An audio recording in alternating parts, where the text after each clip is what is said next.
What's going on, everybody? Welcome back to yet another video about all things streaming. My name is Dan and or Two Shoes, and today we're going to talk about some stuff that you should absolutely be doing on your stream. Typically in these videos I talk about things that you shouldn't be doing or things that I think you're doing wrong or whatever, but I just feel today I should talk about some things that you should be doing. But before we get into the video today, guys, if you're enjoying the video at any point, be sure to leave a like on it, and if you're feeling extra cool, please subscribe as well. And you can catch me 4 days a week on twitch.tv/x2shoes. It's a great time. So yeah, I hope to see you on my Twitch. And again, everyone, I just want to say a massive thank you. We hit 2,000 subscribers today on the channel, which is absolutely just mind-blowingly cool. So thank you to everyone who subscribed. That's just so awesome. All right, enough of me talking. Let's get into 5 things you should absolutely be doing on your stream. Number 1, you should be identifying the best times for you to go live on Twitch. A lot of people just stream when they can or when they get home from school or work. They're like, oh, I got home early or I got home a bit later. I'm just gonna start streaming at this random time. Or, hey, wow, I've got 2 hours free in my day. I think I'm gonna go live. That's wrong. You should not be doing that. You need to identify the right time to go live. And that doesn't always mean like all day, every day, right? I think most small streamers have realized by now that streaming 8 hours a day every single day when you first start is not the right thing to do. If you're doing that, maybe reconsider it. But no matter when you're going live, let's say you stream once a week, twice, 3, 5 times, whatever. You need to be looking at the best time for you to go live. I've had so many conversations in the last few weeks with people that are like, hey, I'm streaming like all this time and I'm doing all these things and I'm doing everything you said or whatever. And the first thing I ask them is, do you have a set time that you go live? And the answer 99% of the time has been no. Identifying that time, what time that is for you, whether you're an early morning streamer or you're more of a night owl, it doesn't matter. It's just important to identify that. Here's an actual example. When I first started streaming, I would get up and I would stream at 9 a.m. I would start my stream at 9 a.m. and I would stream till like 2 p.m. in the afternoon. My thought process behind that was, oh, if I stream really early morning, I can be finished by the afternoon and I could make videos. And that worked initially because all the people that were watching me were basically just my friends. Like every brand new stream, your friends, your family, whatever, people will come check you out that you know or that are local to you, right? So all of my Irish friends were coming to check me out at 9 a.m. because they were awake, they were in work, they had an extra tab open with me in them, whatever. But as I started to grow, I realized that those numbers were falling off. Your friends are awesome and they'll support you, but don't expect them to watch you every single day. But what I started to notice was that my viewers were plummeting. And then what I did was I realized, oh, hang on a second, most of my viewers are from America. They're all still asleep when I'm going live. So I started to go live in the evenings instead of the mornings. So I would do my day stuff, go about my day, and I would start my stream at like 6 p.m. and I instantly saw a boost in numbers. There might be people that are up late or whatever one night and they catch your stream and they love it there, but then 99% of the time you're live, they're just asleep. So if you change up your times, they're like, oh God, I'm actually awake to catch you now. And I was noticing that there was so many people coming back in who noticed like, oh, you're streaming later. This is perfect. And like those people are still there in my chat today. So picking that time is huge. And especially yourself, you don't want to rush yourself. So pick a time in a day that you stream that you know you can commit to. If that is only one day, that's fine, but show up to that day. Show up on time. If you were consistently late for your real life job or for school, you would be in trouble. No one is going to give out to you for being late to your own stream, but you should try your best to be there on time. It just sets a good example and it shows that you're taking it seriously. And people appreciate that. And remember, this is a guideline. It doesn't matter if you set yourself a schedule and you realize that that schedule isn't working for you, do not beat yourself up about not sticking to it. Also, identifying the right time for you to go live doesn't always come down to your Twitch analytics. For example, there's 2 streamers that I'm friends with and we kind of share an audience. Like a lot of the people who watch me watch these 2 other streamers and vice versa. So I used to stream Mondays and I realized that the 3 of us all went live on Monday at the exact same time. And I'm the smallest one out of the 3 of us. I'm the smallest streamer. They're both partnered streamers and they're both doing really, really well. But I noticed that my streams on Mondays weren't performing very well because both of these guys were live. So what I did was I had a look at their schedules. I figured, okay, like maybe I can work my streams in between their week. I picked times when I knew they had either finished streaming or weren't streaming and I worked that into my schedule. And on Tuesdays, neither of them stream. And I noticed that Tuesdays are a really well performing day for me because the viewer doesn't have to pick which person they want to watch. And obviously that's a small part, like, you know, obviously not my entire audience or is built up of these people, but it's giving yourself the best opportunity to have as many viewers as possible in your stream. But you can see this information. You can see what other streamers that your viewers watch in your creator dashboard. You can see all that. So maybe it's worth checking that out. Look at the schedules of the streamers that your viewers watch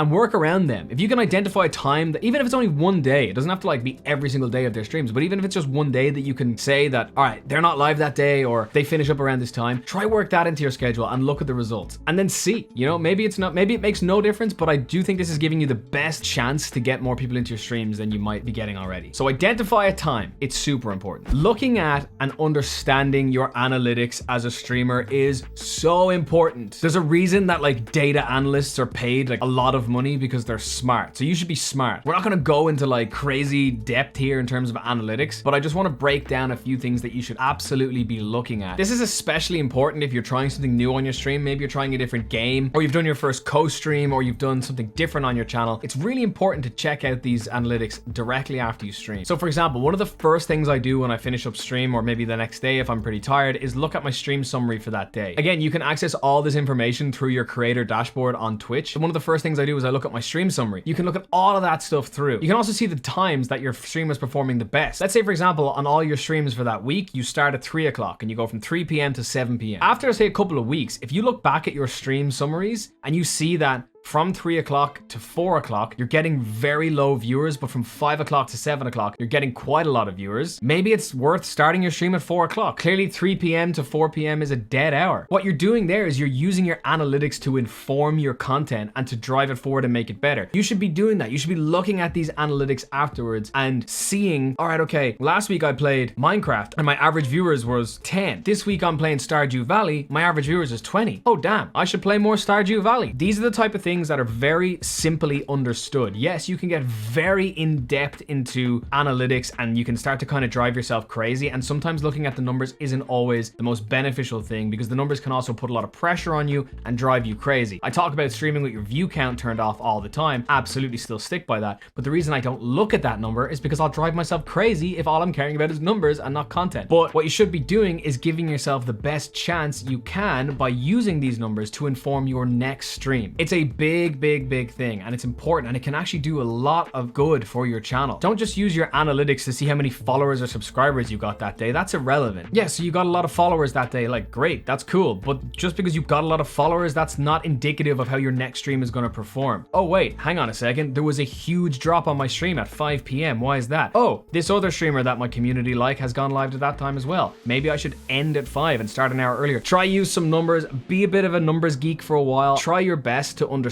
them. Look at things like your live views. For example, in my last stream, 21% of my viewers came from YouTube.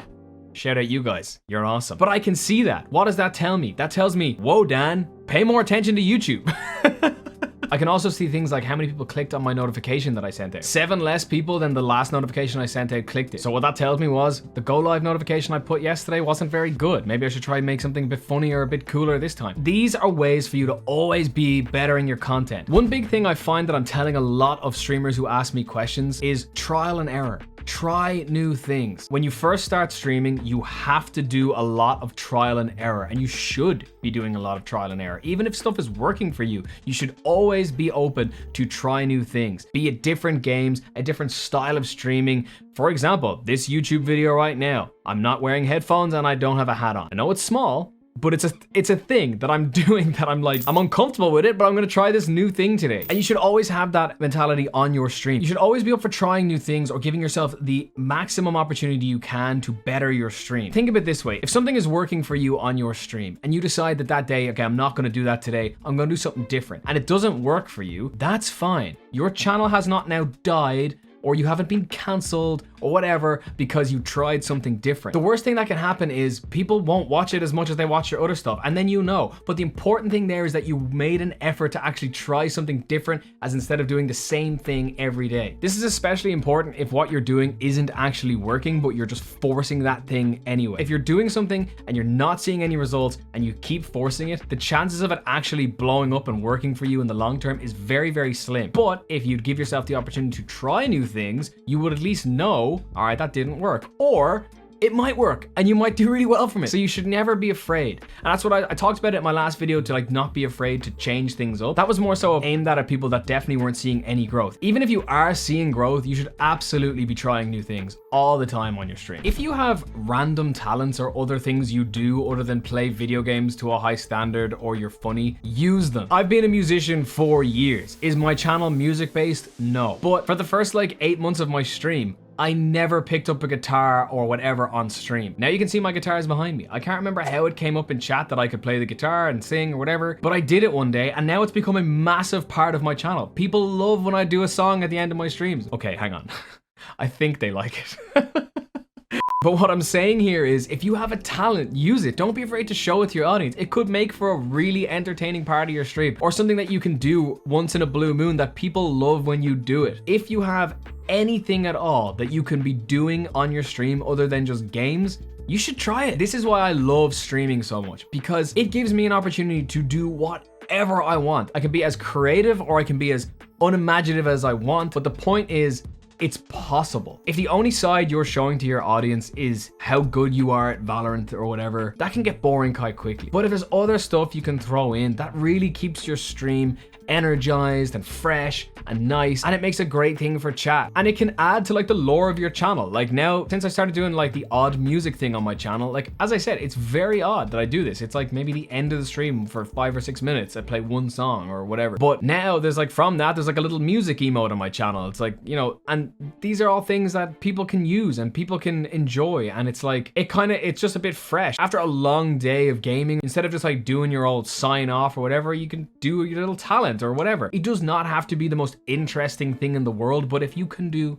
anything different or any ability that you have that you can showcase, do it. One thing that you should absolutely be doing as a Twitch streamer is reviewing your VODs. I would say like at least once or twice a week, I go on and I watch like a couple of my streams from the previous week. Not the whole thing, but bits of them. Especially if I've watched a clip and I might continue watching the main video, you should absolutely try to do that. That tells you so much about your channel. If you're in OBS or whatever software you use to stream, you can never really get the full picture of how your stream's actually looking when people are watching it, right? Even though it's the same thing you're seeing that everyone else is seeing, it is way different when you see it in situ, and you can see it with chat and you can see it with everything. There's certain things that you miss when you're looking at OBS versus your actual VOD. Maybe you realize that, oh God, my mic is way too loud, or when I shout, my mic gets way too loud. Maybe I need to look at a compressor. You can really identify a lot of things that you can be changing on your stream by watching your VODs. And it's not just technical things as well. You might watch your stream back for a while and realize that these jokes aren't landing, or chat wasn't very active when I was talking about this one thing. Maybe I shouldn't talk about that anymore. You can tell a lot about yourself, and it's super, super important to review that stuff. That's how you know you're gonna get better. If you can't identify what you were doing wrong, then the likelihood of you getting better is very, very low. If you're willing to accept that you're making mistakes and learn from those mistakes, you are way likely to benefit in the future. And maybe if you feel too close to it, you could ask a friend to do this as well. If you could like talk to a buddy that you game with or whatever and be like, hey, do you mind watching this for like 20 minutes and just let me know if you thought it was fun? I'm sure you have a friend that doesn't watch your streams or whatever, and like ask them from a neutral perspective, like, hey, is this something you think is cool? Like, if you could change one thing about this, what would it be? Be open to criticism, but also self-critique as well. So those are some things that you should be doing on your Twitch channel. I hope that helped. As always, I hope you guys are finding the videos beneficial. If you'd like to see my opinion on any topic at all, like streaming related, please leave it down in the comments below. I'm always looking for suggestions for new videos. I'm looking at a Google Doc right now of all my video ideas for literally the next 10 weeks. So I got a lot of content coming. And if you did enjoy this video, guys, please do leave a like on it and subscribe as well if you want to keep up to date with the latest videos. I post new streaming tips every single Monday. And if you want to catch me live, chances are if you're watching this video, I'm live right now on Twitch. So definitely head on over to twitch.tv/X2Shoes and say hi in chat. I love meeting new people, so it's always a fun time when people do that. Till next week, everybody, thanks so much for watching. Stay safe, have a great week on your streams, and I will see you in the next one. Bye bye.